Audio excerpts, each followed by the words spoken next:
Rasulullah Shallallahu Alaihi Wasallam bersabda, bertakwalah kepada Tuhanmu Allah Subhanahu Wa Taala, tegakkan sholat 5 waktumu, berpuasalah di bulanmu, tunaikanlah zakat harta-hartamu, dan taatilah para pemimpinmu.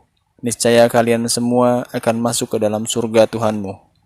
Hadis riwayat Tirmizi dan Abu Daud. Bismillahirrahmanirrahim. Assalamualaikum warahmatullahi wabarakatuh. How are you students? Nice to see you again today. Senang sekali bisa berjumpa kalian kembali dalam pembelajaran bahasa Inggris. Dan hari ini kita sudah masuk dalam chapter yang baru, yaitu chapter ketiga. Oke, anak-anakku sekalian, mau tahu apa yang akan kita pelajari di chapter ketiga? Baiklah, sebelum itu marilah bersama-sama kita membuka kelas dengan mengucapkan basmalah. Bismillahirrahmanirrahim. Oke, anak-anakku sekalian, pembelajaran kita kali ini akan berkenaan tentang kalimat perintah atau yang biasa kita sebut sebagai imperatif. Namun materi ini mungkin akan sedikit berbeda dengan yang ada di buku. Maksud Ustadz bukan berarti materinya berbeda secara jauh seperti itu ya. Namun materi yang ada di buku adalah bentuk berbeda dari imperatif. Nah, kalimat imperatif itu sendiri adalah kalimat perintah yang bentuknya positif. Sedangkan prohibition adalah bentuk kalimat perintah yang bentuknya negatif. Nah, sebelum kita belajar tentang verbal prohibition, kita akan belajar tentang imperatif terlebih dahulu. Oke, mari kita pelajari dulu apa itu imperatif. Imperatif dalam bahasa Indonesia bermakna kata perintah. Nah, dalam bahasa Inggris, cara membentuk imperatif sentence dengan dua cara. Yang pertama adalah dengan menggunakan verb one atau kata kerja bentuk pertama, kemudian diikuti dengan kata atau tanda seru. Yang kedua, bisa dengan menggunakan kata be ditambah dengan adjektif atau kata sifat, kemudian diikuti dengan tanda seru. Oke, kita contohkan bentuk imperatif sentence yang ada di buku. Nah, di halaman 33, itu adalah bentuk kalimat imperatif yang terbentuk dengan pola verb 1.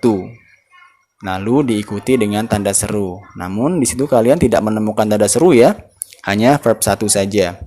Oke, kita mulai dengan yang pertama, yaitu kata shut. Shut atau tutup.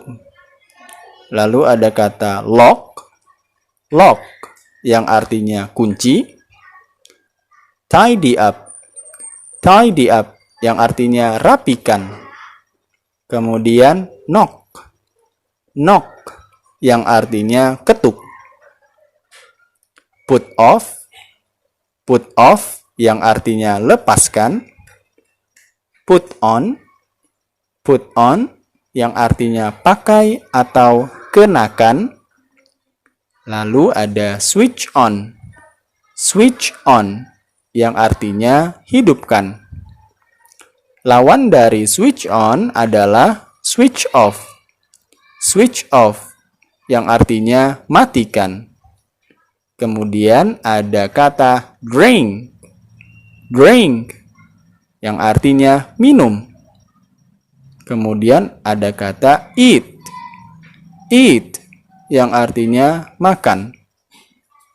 Berikutnya adalah kata pray. Pray yang artinya beribadah. Sebagai muslim kita menyebutnya menjadi sholat. Kemudian yang terakhir adalah kata doa. Doa atau berdoa. Kembali lagi, kata-kata yang tadi Ustadz sebutkan adalah bentuk kata imperatif.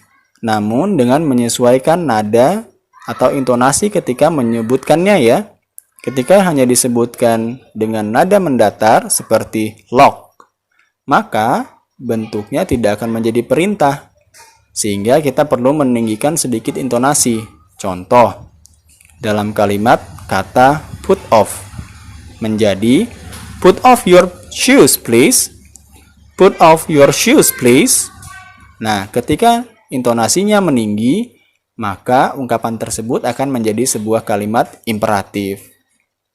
Oke, lalu pola kalimat yang kedua adalah dengan menggunakan kata be diikuti dengan adjektif atau kata sifat. Seperti pada polanya, pola kalimat seperti ini mengharuskan kita untuk mengisi kata sifat untuk menjadikannya perintah. Contoh langsungnya, misal, be happy, atau kata be careful. Nah, itu adalah contoh penggunaan pola be yang diikuti kata sifat. Oke, walaupun kalimat tersebut tergolong kalimat imperatif, namun cara pengucapannya tidak seperti ketika kita menggunakan imperatif dengan bentuk verb 1. Nada atau intonasi yang sering dipakai biasanya lebih mendatar atau menurun. Oke, anak-anakku sekalian, itu dulu materi kita untuk kali ini. Jangan lupa untuk menemukan lebih banyak kata perintah dengan pola yang sudah kita pelajari tadi ya. Gunakan dan praktikkan di rumah sehingga kita bisa langsung menggunakannya dalam kehidupan sehari-hari. Okay, students, thank you so much for your attention. Let's close our class by saying hamdalah. Alhamdulillah Rabbil Alamin. See you again on our next meeting. Wassalamualaikum warahmatullahi wabarakatuh.